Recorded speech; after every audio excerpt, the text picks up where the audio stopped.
Hello दोस्तों, मैं अपने जो सब्सक्राइबर्स हैं उनका वो देख रहा था कि डेमोग्राफिक प्रोफाइल कैसा है, कि किस एज ग्रुप में है, क्या जेंडर है।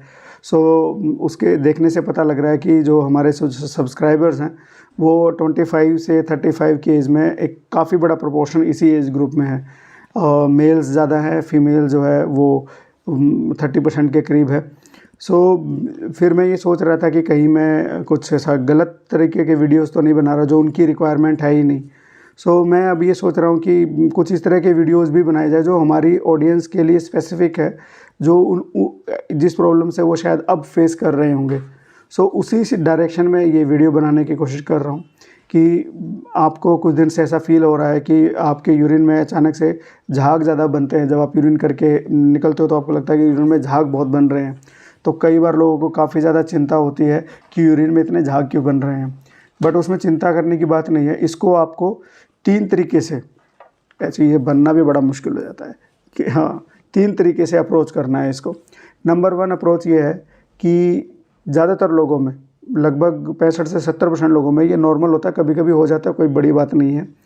वो कैसे अप्रोच करेंगे।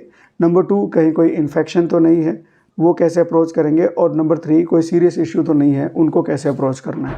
तो सबसे पहले बात करेंगे कि कब ये नॉर्मल होता है। जैसे मैंने बताया कि 1/3 लोगों में ही कभी ऐसा होता है कि जो एक सीरियस बीमारी की तरफ या सीरियस प्रॉब्लम की तरफ या इन्फेक्शन की तरफ इंडिकेशन करती है। 70% लोगों में ये कोई ज़्यादा चिंता की बात नहीं होती है। कब होता है, डिहाइड्रेशन हो जाए, यानी कि आप बहुत देर से आप पानी नहीं पी रहे हो या आपका लाइफस्टाइल ऐसा है कि पानी कम ही पीते हो आप। उस सिचुएशन में यूरिन है वो कॉन्सनट्रेटेड बनता है और फिर क्या होता है कि यूरिन में जो है आपको लगता है कि बहुत ज़्यादा झाग बन रहे हैं। एक ये नॉर्मल है, लेकिन पानी ज़्यादा पिएंगे, अच्छा खासा पानी पिएंगे, थोड़ी देर बाद जो दोबारा यूरिन करने के लिए जाएंगे तो आपको लगेगा कि वो झाग अब बन नहीं रहे हैं, यानी कि कॉन्सनट्रेटेड यूरिन की वजह से बन रहा है। दूसरा है कि आपको बुखार हुआ है या बुखार चल रहा है आपका, तो उस सिचुएशन में ये हो सकता है, आपको लगा कि यूरिन में झाग बन रहे हैं, तो ज़्यादा चिंता की बात नहीं है। तीसरी बात ये है कि अगर आप किसी तरह का प्रोटीन सप्लीमेंट्स ले रहे हैं या बहुत ज़्यादा जिम विम मारते हैं तो उन लोगों में भी ये चीज़ देखने को मिलती है। उसके लिए भी ज़्यादा चिंता की बात नहीं है। आप अपना वाटर इनटेक रखेंगे सही तो वो आपको प्रॉब्लम ज़्यादा बढ़ेगी नहीं। ये वो चीज़ें हैं जब आपका यूरिन जो है में झाग बनना एक नॉर्मल चीज़ें हैं। आप अपने आसपास के 1-2 दिन की डाइट या रात को या सुबह आपने कोई ऐसा तो नहीं है कि हाई प्रोटीन डाइट खाई हो, जैसे कि एनिमल प्रोटीन खाया हो बहुत, तो उसकी वजह से भी आपको ये फीलिंग आ सकती है कि यूरिन में बहुत झाग बन रहा है। ये तो हो गया नॉर्मल सिचुएशन। तो अब दूसरी बात ये है कि जब आपको कोई प्रॉब्लम है, तो एक प्रॉब्लम में भी 2 तरह की है। एक होता है कि साधारण चीज़ है, आपको पता लग जाए, आप नोटिस कर लो, उसके लिए डॉक्टर से मिलो, थोड़ा इन्वेस्टिगेट कराओ, थोड़ा ट्रीटमेंट लो, आप आराम से ठीक हो जाओगे। जैसे यूटीआई इसमें कॉमन चीज़ है, यूरिनरी ट्रैक्ट इन्फेक्शन, यानी कि पेशाब बनने के लिए जो गुर्दे से लेके पेशाब निकलने के जो रास्ते तक, वहाँ तक के रास्ते को हम यूरिनरी ट्रैक्ट बोलते हैं। इसमें कहीं पर भी इन्फेक्शन हो जाए तो उसको यूरिनरी ट्रैक्ट इन्फेक्शन बोलते हैं। अब यूरिनरी ट्रैक्ट इन्फेक्शन के यानी कि कोई बैक्टीरिया की इन्फेक्शन ग्रो हो रही है, उसकी वजह से भी यूरिन में झाग बन सकता है। उसमें भी यूरिन जो है कई बार कॉन्सनट्रेटेड आता है, आपको काफ़ी ज़्यादा जलन हो रही है या यूरिन करते समय पेन हो रहा है, ये इंडिकेशन है कि ये यूरिनरी ट्रैक्ट इन्फेक्शन हो सकती है। आप इसका ये इन्फेक्शन का टेस्ट करवाएं, अगर इन्फेक्शन ठीक हो जाएगी, क्योंकि यूरिनरी ट्रैक्ट इन्फेक्शन में कई बार पस भी आती है और बैक्टीरिया भी ग्रो कर रहा होता है, तो उसकी वजह से झाग बन सकता है। ये ठीक हो जाएगा तो आप बिल्कुल नॉर्मल हो जाओगे, चिंता की बात नहीं रहेगी। फिर कई बार जिनको रीनल स्टोन की प्रॉब्लम है या फ्रीक्वेंटली रीनल स्टोन होता रहता है, तो उन सिचुएशन में भी कई बार देखने को मिलता है। तो ये वो चीज़ें हैं जिनको आप एड्रेस कर सकते हो बड़ी आसानी से, तो इनके लिए चिंता की बात ज़्यादा नहीं है, बस आपको कंसल्टेशन लेना है।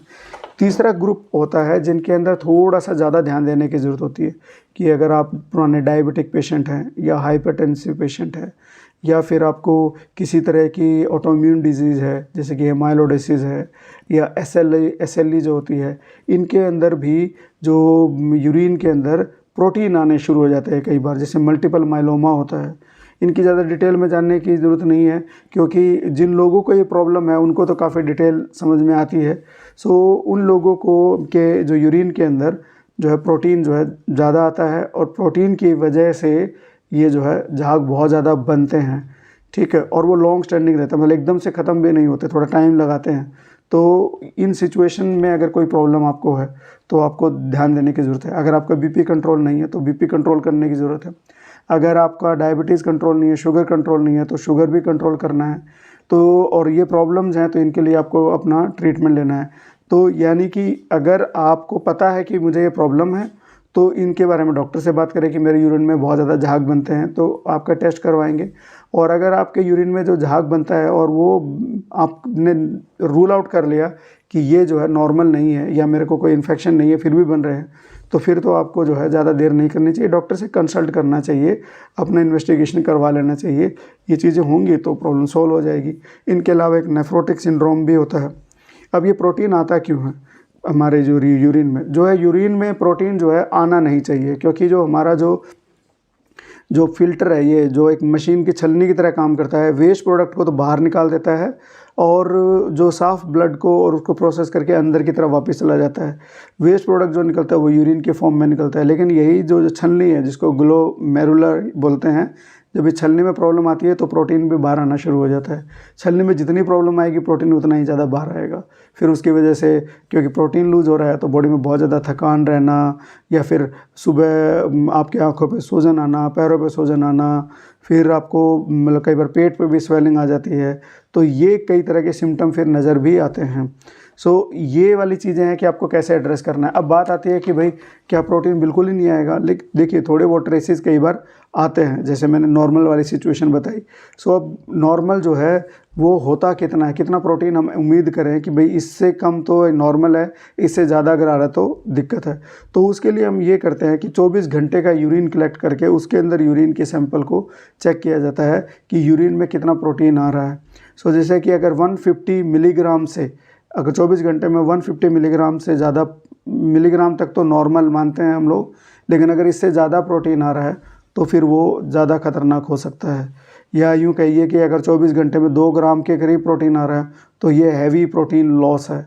सो अगर 150 मिलीग्राम से ज़्यादा प्रोटीन आ रहा है आपके यूरिन में 24 घंटे के अंदर, तो ये आपको एक इंडिकेशन है कि अभी डॉक्टर के पास में जाना चाहिए और दिखाना चाहिए। ये बहुत ही ज़रूरी चीज़ है, ये एक इम्पॉर्टेंट स्टेप है। इनके अलावा जो कई बार लीवर के जो हमारा हिपैटिक रीजन है, या जो हिपेटोरेनल सिस्टम है या बिलरी सिस्टम है, ये सारे के सारे आपस में लिंक्ड होते हैं। और अगर इनमें से प्रॉब्लम आती है तो उसकी वजह से भी जब यूरिन के अंदर बाइल आता है तो उसमें भी काफ़ी ज़्यादा झाग बनते हैं। अब बात आती है कि इसके लिए इन्वेस्टिगेट क्या करवाएंगे। इन्वेस्टिगेट की बात करें तो जो सबसे बेसिक टेस्ट होता है, यूरिन कंप्लीट एग्जामिनेशन करते हैं। उसके अंदर हम पस सेल देखते हैं, या फिर उसके अंदर बेसिक में ग्लूकोज देखते हैं, या फिर उसके अंदर प्रोटीन देखते हैं। सो प्रोटीन देखते हैं उसमें ट्रेसिस है या +1 है या +2 है, 2+ है या 1+ है या 3+ है। उसी हिसाब से उसकी ग्रेडिंग करी जाती है कि यूरिन में प्रोटीन कितना ज़्यादा तो नहीं आ रहा है। सो ये एक तो बेसिक टेस्ट होता है। इसके अलावा पस सेल भी आते हैं, इसके अंदर आरबीसी का भी पता लगता है कि कई खून के वो तो नहीं आ रहे हैं, क्योंकि कई बार इन्फेक्शन में या कुछ बीमारियों में यूरिन के अंदर ब्लड भी आता है, आरबीसी भी आती है, तो उसकी वजह से भी झाग बनते हैं। तो बेसिक टेस्ट होता है यूरिन कंप्लीट एग्जामिनेशन। ये काफ़ी इंडिकेट करता है कि अब क्या ये नॉर्मल की तरफ है या फिर हमको कुछ और करने की ज़रूरत है। लेकिन हाँ, इन्फेक्शन को रूल आउट करना थोड़ा आसान होता है। फिर उसके बाद आपका हम करवाते हैं, जैसे कि अगर हमको लगता है कि प्रोटीन ज़्यादा आ रहा है तो हम 24 आवर यूरिन का जो कलेक्ट करवा के उसमें देखते हैं कि प्रोटीन कितना आ रहा है।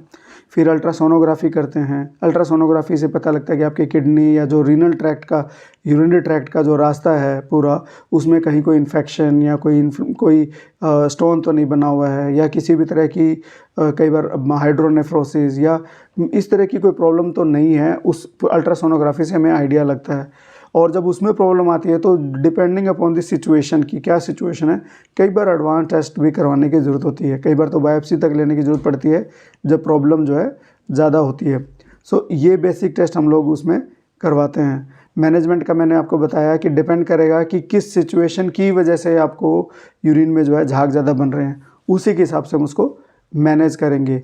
फाइनली बात ये याद रखिए कि ज़्यादातर लोगों में नॉर्मल होता है। अगर आपने नॉर्मल आइडेंटिफाई कर लिया, अपने डेली रूटीन को देखिए, आसपास के 1-2 दिन के रूटीन को देखिए, अपनी डाइट को देखिए, अगर उसके हिसाब से आपको लगता है कि नॉर्मल है और अच्छा खासा वाटर इनटेक के बाद में जब यूरिन करने के लिए जाते हो आपको उसमें कोई प्रॉब्लम नज़र नहीं आती है, तो ये नॉर्मल है। लेकिन अगर आप किसी पुरानी लंबी बीमारी से पहले ही जूझ रहे हैं तो उस सिचुएशन में इनको ध्यान रखना चाहिए।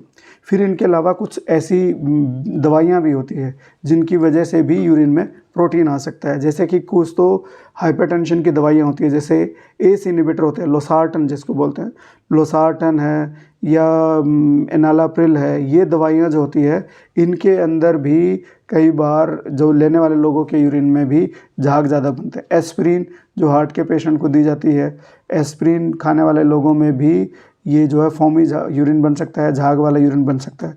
कुछ एंटीबायोटिक जैसे मोनोसेफ है, सेफेलोस्पोरिन जैसे ग्रुप है, उस ग्रुप के एंटीबायोटिक खाने से भी आपके यूरिन में झाग आ सकते हैं। डायूरेटिक्स जब जिनको हाइपरटेंशन होती है या दिल की बीमारी होती है तो कई बार उनको ऐसी दवाई दी जाती है ताकि उनका यूरिन ज़्यादा बने, तो उस सिचुएशन में उन मरीज़ों में भी यूरिन में झाग ज़्यादा आ सकते हैं।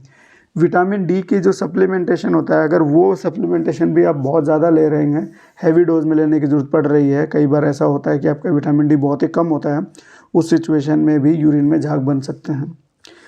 दोस्तों ये था आज का वीडियो कि अगर यूरिन में झाग बन रहे हैं तो ज़्यादा डरने की बात नहीं है। एक मजाक की बात ये भी है कि जब आप बहुत ज़्यादा हाइट से यूरिन करते हैं और बहुत ज़्यादा जो है स्पीड से जब आपका यूरिन आता है तो उसमें भी कई बार झाग बनते हैं। तो इसलिए ज़्यादा चिंता मत कीजिए, सिर्फ ध्यान से देखिए, वाइजली अपने आप को ऑब्जर्व कीजिए और उसी अकॉर्डिंगली डॉक्टर से जाके बात कीजिए।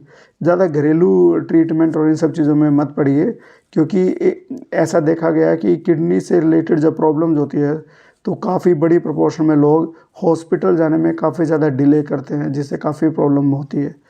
मैं उम्मीद करता हूँ कि आपको ये वीडियो पसंद आया होगा, और अगर पसंद आया होगा तो लाइक करो, शेयर करो, सब्सक्राइब करो, जो दिल करे वो करो। बस इतनी रिक्वेस्ट है कि अगर यूरिन में बहुत ज़्यादा झाग आ रहे हैं तो वाइजली चीज़ों को समझो और डरो मत, और एक वाइज डिसीजन लो और action low. Thank you so much.